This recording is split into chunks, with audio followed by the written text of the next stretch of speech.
দেখো আমি বসে গেলাম রান্না করতে। এই যে এখন হচ্ছে আলুর দম, আলুটা সেদ্ধ করে ভেজে তারপরে রান্না হবে। আর একটা ছিল আজকে হচ্ছে পুরো নিরামিষ, কোনো রসুন পেঁয়াজ কিছু না, আজকে পুরো নিরামিষ রান্না।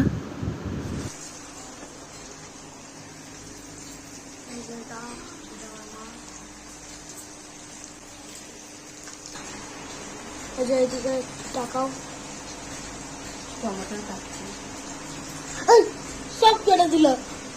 আচ্ছা আচ্ছা